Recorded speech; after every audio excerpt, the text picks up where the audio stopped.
All right, I want to continue with part three, what's wrong with fusion centers. You remember in parts one and two, I showed you this map of the United States.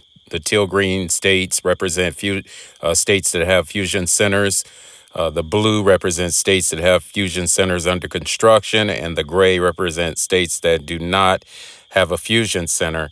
Now, I want to begin this part with a video from Karen Stewart. She talks about the fusion centers.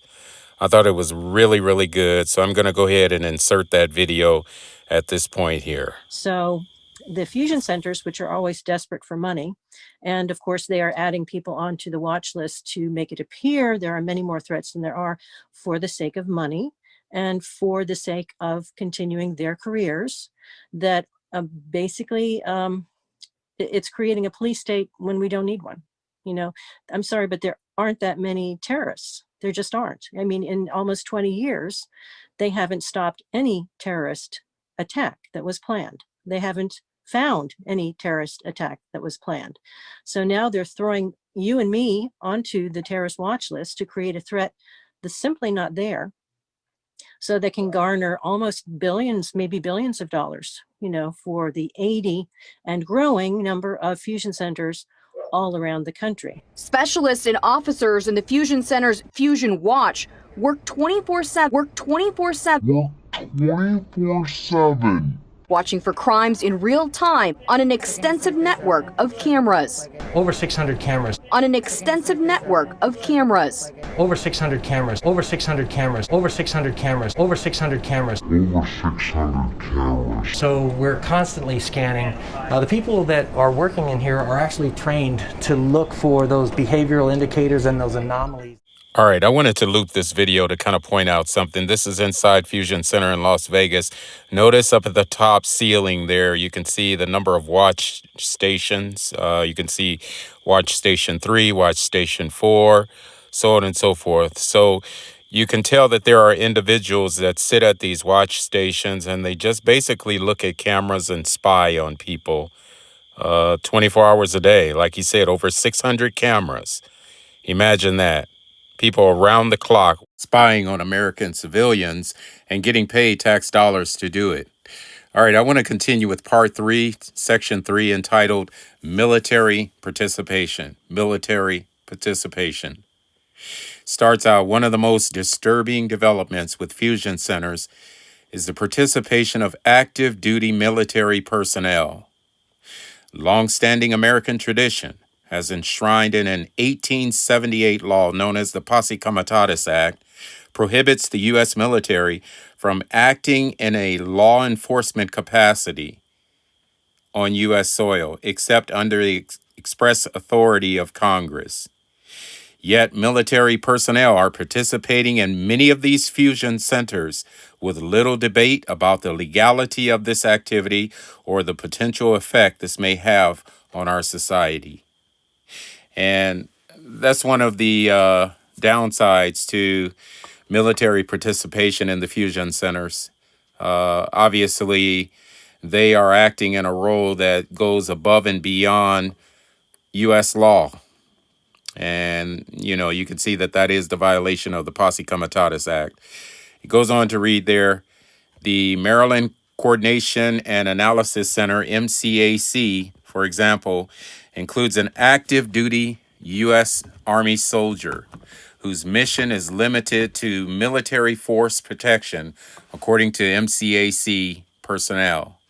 But it is not clear from the interview with the MCAC representative what laws authorize Army participation in fusion centers, even at this limited level, or what oversight mechanisms exist to ensure that the military personnel assigned to the fusion center do not become involved in other intelligence or law enforcement activity.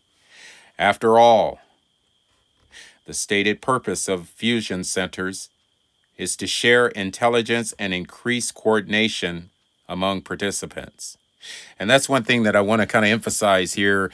In the beginning, when fusion centers first began, it was for the purpose of sharing intelligence and increasing coordination among participants. And that included not only law enforcement, but it also included a number of different private sector entities that would supply both public and private sector entities that would supply information.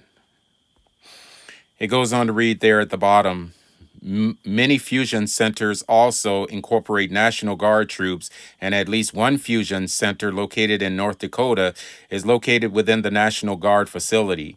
Other fusion centers, and I want to continue on the next page here, use the Law Enforcement Information Exchange, LLNX, a law enforcement intelligence sharing system developed by the Department of Navy for use in areas of importance for strategic importance to the Navy.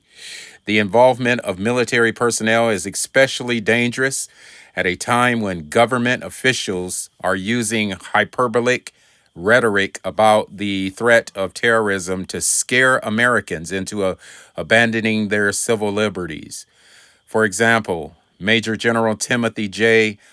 Lowenberg, the adjunct general of Washington State's National Guard, which participates in the Washington Joint Analysis Center, told Congress, "We are a nation at war." Now, I want to emphasize this as I read it here. He says, "We are a nation at war.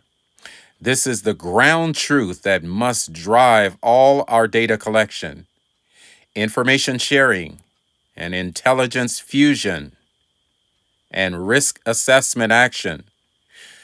Today, all American communities, large and small, are part of a new and frightening, lethal 21st century global battle space." And that is the reason why I'm doing this video. That's the reason why I'm reading through this document, because there is a battle going on, and it's a battle unlike any other battle. It's a battle for your freedom. It's a battle for my freedom. It's a battle for the mind.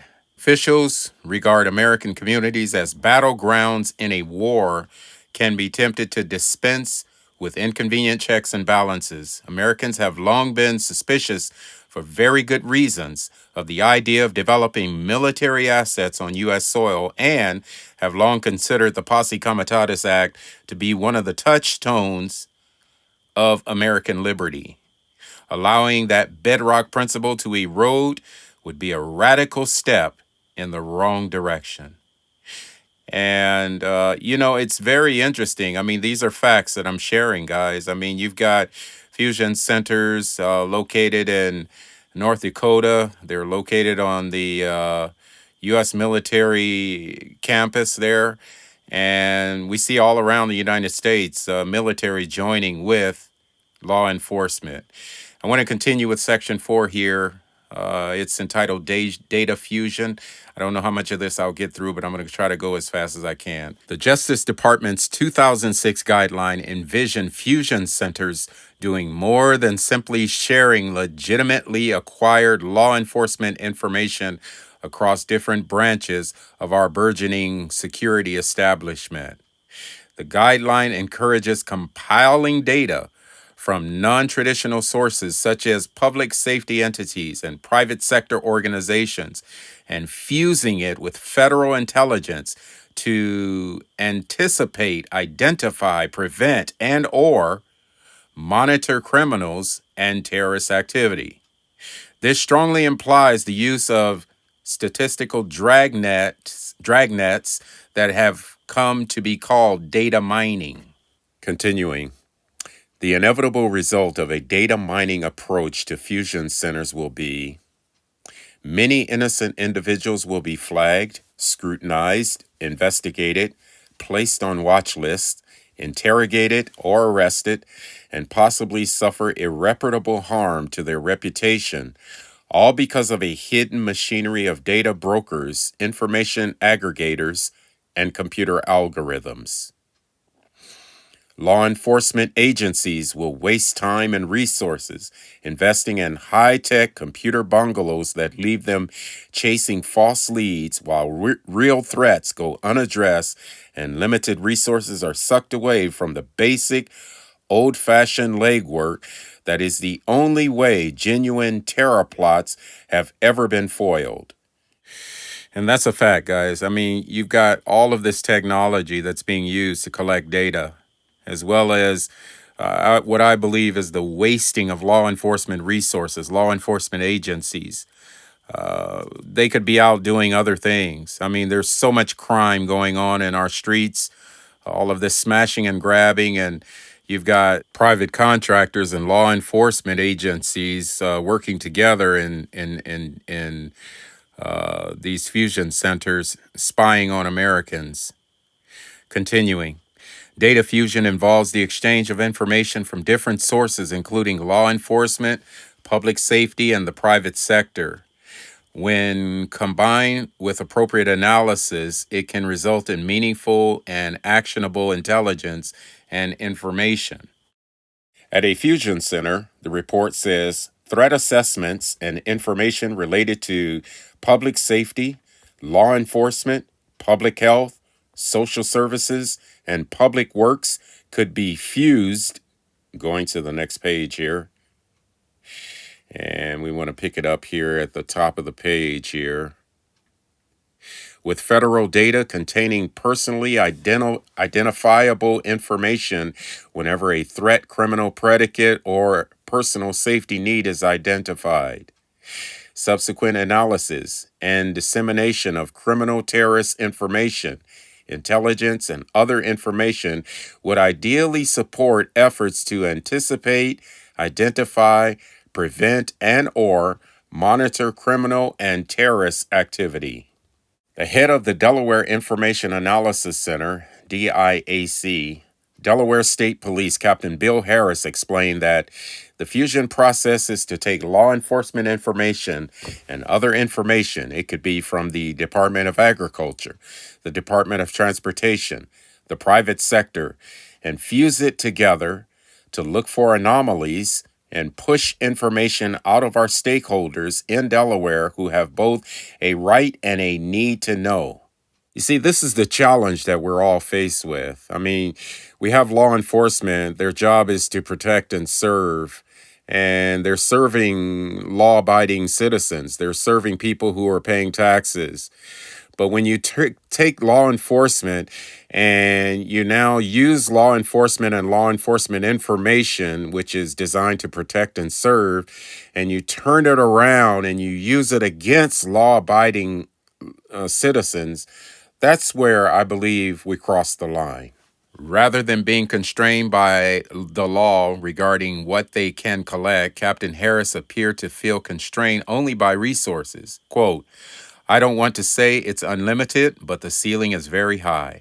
When we have the money, we'll start going to those other agencies and say, are you willing to share that database? And what will it cost? Now, this is really scary, guys. I mean, when you have an organization that gets federal funding, that has so much money, they can go to any agency, public or private, and say, what will you charge us to share your database? We're willing to pay you any amount of money. I mean, that is scary. Again, I can understand the need to investigate, to get information in an investigation regarding a person that commits a crime, but this is something altogether different. The broad language used to describe fusion is eerily reminiscing to the Total Information Awareness Program, a controversial Pentagon data mining program that Congress shut down in 2003 because of its implications for the privacy of innocent Americans. These programs envision A, compiling information from as broad a variety of sources as possible. B, proactively identifying unknown risks from among the population at large by sifting through that data. And C, looking for patterns that can be used to predict and prevent future criminal activity. So they're sifting through data, looking for patterns. The problem is it's very difficult to do that without spying on people, without being so intrusive that you're getting into people's personal information. Continuing with this section here, data mining is not good for security. Perhaps the most fundamental problem with data mining is that many experts have pointed out it won't work, and investing in data mining technology will drain finite homeland security resources, which make it bad for security. Soon after 9/11, Gilman Louie, the head of the CIA's venture capital arm In-Q-Tel, warned against a data mining or profiling approach to counterterrorism, which he described as too blunt an instrument to be a primary tool of surveillance. Quote, I think it's very dangerous to give the government total access, he said. The Association for Computing Machinery has said that data mining approaches, quote, suffer from fundamental flaws that are based in exceeding complex and intraceable issues of human nature, economics, and law. As computer scientists and engineers, we have significant doubts that the computer-based approach will be effective. In a recent published analysis, data mining pioneer Jeff Jonas and Jim Harper of the CATO Institute explained that while data mining has many useful purposes in other applications, it's poorly suited for predicting and preventing acts of terrorism. So data mining is obviously good for marketing, but it's not good for intelligence. It's not good for predicting terrorism. In fact, it hasn't been good from 2001 until now, and that's the reason why these fusion centers are really coming under scrutiny. Moving to the next page here. It says there at the top of the page, it would be unfortunate if data mining for terrorism discovery had currency within national security, law enforcement, and technology circles, because pursuing this use of data mining would waste taxpayer dollars, needlessly infringe on privacy and civil liberties, and misdirect the valuable time and energy of men and women in the national security community. Experts say that data mining will be effective where there is a substantial amount of relevant data, a manageable universe of false negatives, and a negligible cost of false positives. Direct mailers use data mining frequently to target advertising, and financial institutions often use data mining to screen for fraud. But these techniques rely on analysis of thousands, if not millions, of relevant transactions every day.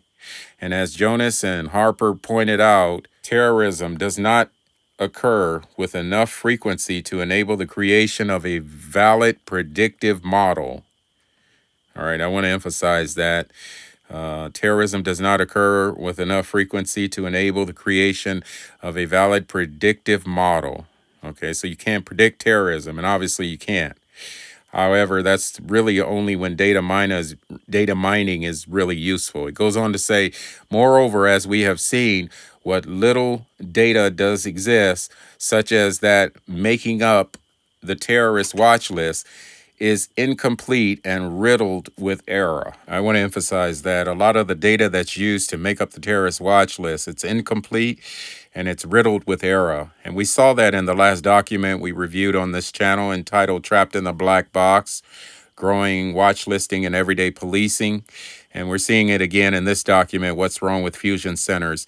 You can see the method for surveillance includes a method that is problematic at best. And it's the use of the F-boys as well as law enforcement in a way that goes against the Posse Comitatus Act of 1878. I want to transition at this point to another clip from Karen Stewart, where she talks about her experience with a law enforcement officer in connection with fusion centers as they work together to surveil individuals in the community. One of the duty officers of a sheriff's department near me showed me, he listened to my story, and he took me out to his car in the parking lot, and he opened up the trunk, and he showed me a handful of manila folders that may have numbered 12 to 20. And those were folders that he said the Fusion Center told them, these are people you cannot help. You're not allowed to give them equal protection under the law. These are people we are secretly investigating, but it's not going to be on any roll anywhere. There's nobody who can get a lawyer to subpoena these records because they're in the trunk of the duty officer's car. And when we get a subpoena, we don't say, hey, you didn't put the trunk of my car.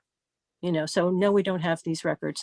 There's no investigation against Tom Smith. Well, there is. Like I said, they use investigation to basically destroy people because they have no intention of charging them with anything. Like I said, they are just absolutely destroying people for money. And this absolutely has to stop. It has to stop. And they've been investigated multiple times, and nobody can hold them accountable for this money. In fact, one recent article talked about the Pentagon spending $5 billion in the last few years on paying civilians for, unnamed civilians for unnamed services. So is that possibly going to the fusion centers? It could be. It very well could be. It sounds very suspicious. And multiple federal agencies do help with the fusion centers, though most of the time the state actually controls the main money to it, but they do get help from different federal agencies, and that very well could be. They also have fusion center partners. And what I mean by that is that they've got security companies that work with them, and those security companies will probably be the ones that pick your lock, come in, move things around, just to let you know they've been inside, or they come in and take all your tax work, or they come in and they sabotage this or that, or they come in and steal valuables and you find them on eBay. They come in and they take your baby pictures that are irreplaceable and you never see them again. So they specialize in cruelty, in absolute total cruelty, because they're trying to push people over the edge. Another benefit to them is that they're hoping to push people into reacting, because then they'll say, oh, we told you Jonathan Smith was a bad guy. This is pre-crime. All of our algorithms told us that he was going to burst anytime. So we need to have, in law, we need to have pre-crime so that we can just pick up people that we suppose may at some point in time do something. Of course, they don't say you've been harassing him for 5 years. And maybe you took the urn that his mother's ashes were in, and that drove him over the edge. And he went to the neighbor who he knew was harassing and hit him in the face with a shovel, So then that person is on the list, and then they get thrown in prison. And guess what? The fusion centers and DHS basically have for-profit prisons that pay them and for-profit mental institutions. So they arrange to push the person over the edge, put them in prison, put them in a mental institution, and they make a profit doing it.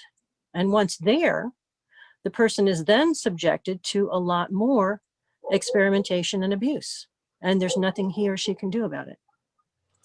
In my opinion, from what I've learned in the past several years, I think every single shooter that we've had has been targeted by FBI and poked and poked and prodded and poked and poked and prodded and pushed into doing the shooting. I mean, if you think about Myron May, who was a targeted individual, and his crime was that he was trying to help a woman get her child back from child services in Florida, and they turned out to be a mega child trafficking ring. Okay, so he was entirely correct in trying to get that child back, but it cost him his life because they didn't want it revealed. Somebody had actually ordered the child. They went to child services and said, I really like the child of so-and-so. You need to accuse the mother of whatever it is you need to in order to take the child so that I can abuse the child. So that's why Myron May was trying to get this child back, and he's hit with gang stalking, and he was hit with electromagnetic attacks. And the police were told, oh, he's crazy. If he reports anything to you, just ignore him.